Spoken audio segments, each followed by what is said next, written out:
What's going on, guys? Welcome back to the channel. So today we are reacting to a Larry Bird and Magic Johnson video. Oh. This video is called Magic Johnson and Larry Bird, a Courtship of Rivals Basketball. So I think it's like a documentary. This will be a 6 to 8 part video, guys. This ain't going to be the whole 1 hour. It's an hour 30 video. We're going to do 10 minutes reactions at a time. So subscribe if you haven't already, so that way you can follow the full journey. You ready? Yep, let's get into it. Let's go. They talk about it every day, somewhere. If I go to a foreign country, magic, what magic? Yeah. It's the same everywhere. Wow.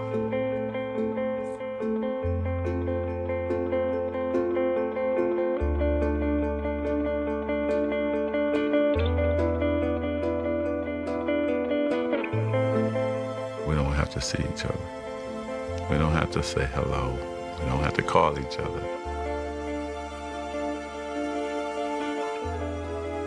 That's my main competition. It's always been like that.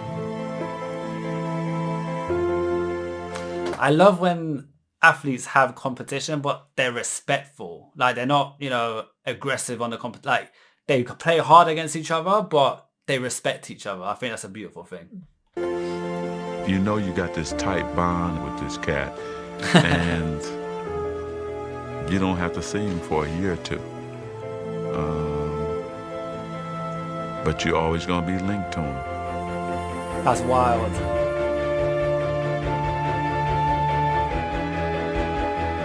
We got this connection that's never going to be broken. I mean, right to our graves. They'll be talking about this 100 years from now.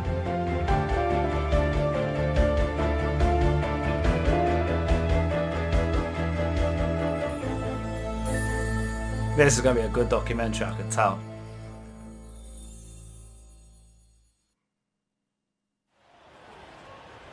It all began here in Salt Lake City, Utah, on the night of March 26, 1979. Indiana State versus Michigan State, a game that still ranks as the highest-rated college final ever on television. A game that's now remembered as a prologue to a rivalry that transformed a sport and intertwined two legacies. But on that night, March 26, 1979, the first time Magic Johnson and Larry Bird ever went head-to-head on a basketball court. Oh, this must have been tense. They were simply two young men trying to win a very big ball game. Well, this is probably the biggest game I'll ever play in my life, and I just feel like, I'm representing not only myself, my team, but we're representing our school and our town, Terre Haute. Well, it's a dream come true, really, for me. I won the state title back in my home state, and then my next accomplishment was going to the NCAA and playing in a game like tonight in the finals. They were two stars thrown together by the cosmos to compete, but only one of them had been groomed for the spotlight. In his case, it seemed since birth. I think his upbringing in East Lansing really put that smile on his face in the beginning, and it never came off. Born August 14, 1959, Irvin Johnson grew up in Lansing, the gritty industrial capital city of Michigan. Raised under this little roof, he was one of Christine and Irvin Johnson Sr.'s 10 kids. Oh my Christine was a school Loads of custodian, kids. while Irvin Sr. worked 2 jobs nearly around the clock. My father, he got up early every morning, 6 o'clock or so, and he went to work on his trash hauling truck every single day. Around noon, he would come home, catch a nap, and then he worked for General Motors for 30 years. Wow. And he won an award for never being late and never missed a day. Oh my gosh. As a What a youngster, man. Irvin displayed his own strong work ethic on the blacktop. I was out there all day long. Before we went to school, the bus leave at 7:30. I was out there at 6:30 working on my game. Imagine. My mother sometimes had to bring me food, or she would have one of my brothers and sisters, go get that boy so he can eat something. From a very young age, Irvin knew what he wanted to do. He had it all planned out. My dreams were to play in the NBA and become a businessman. The first neighborhood basketball powerhouse, Sexton High. I knew the players, I knew the tradition, I wanted to be a part of that. And it was on the west side of town, which was, at that time, predominantly black. But when Lansing, like many cities in the mid-70s, began busing to desegregate its school system, Irvin's journey took an unexpected detour to a predominantly white school across town. My first day at Everett High School was my first time I really had to understand there was a race problem. Nobody white would speak to anybody black, and nobody black would speak to anybody white. A lot of racial tension, a lot of fights, rioting.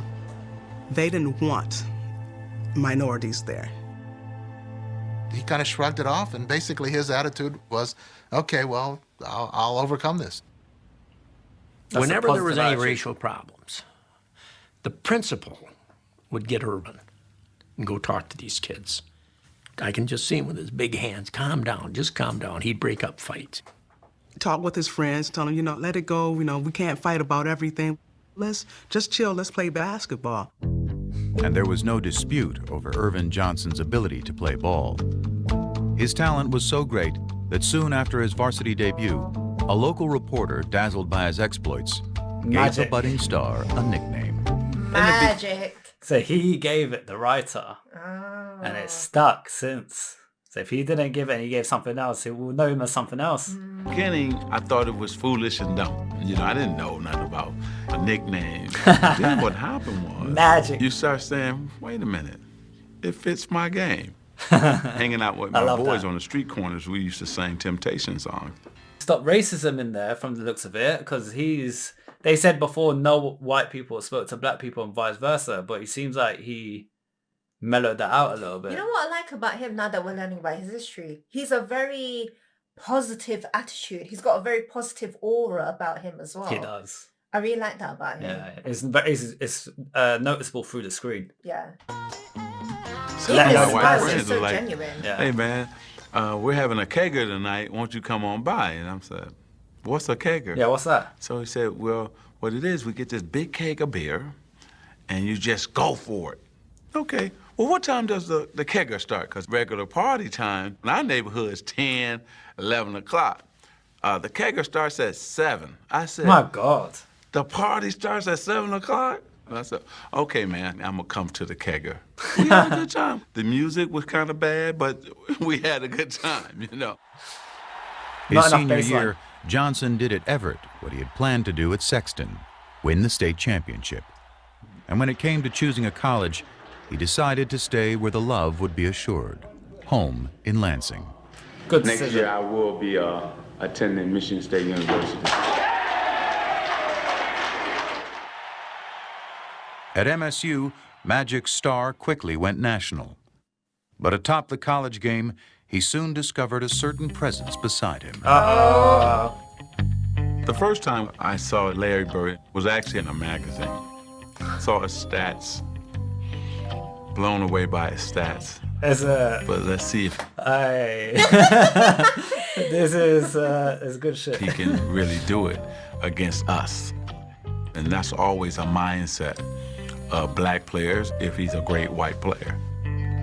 That's the thing. Athletically, black players do in basketball. Basketball is 99% black from what I've seen so far. And it's because obviously their natural genetics are better and they take the sport very seriously and they're very good at it in general.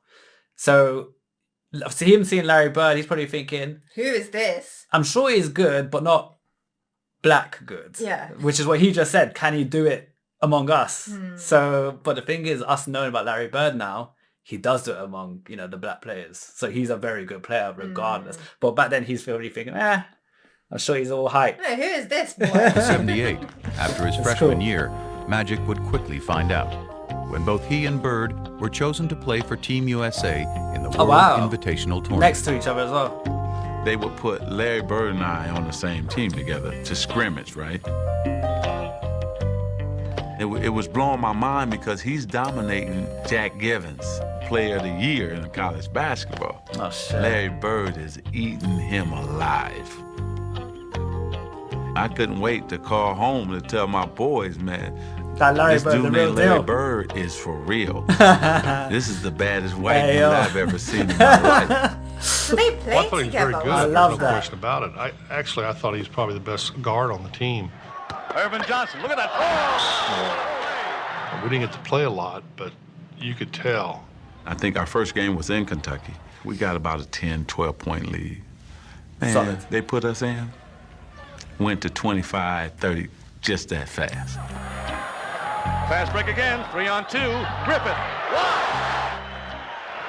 Look at that steal by Larry Bird. Take us out, the lead go back down, put us back in. That's Bird and Johnson. That's The show started wild. again. When you play with Magic, there's just something about it. You want to make that extra pass. You want to get that rebound and start to break. Because you know We he'd came be down a turned to couple something. times. I go behind my back, no look to him. He no look back to me. And I'm laying it up. I'm saying, oh, man. Here's that last play. Magic Johnson going in, drops off to Bird. Bird puts it back off. That was Inside to sad. Johnson. Super basket. This guy got game.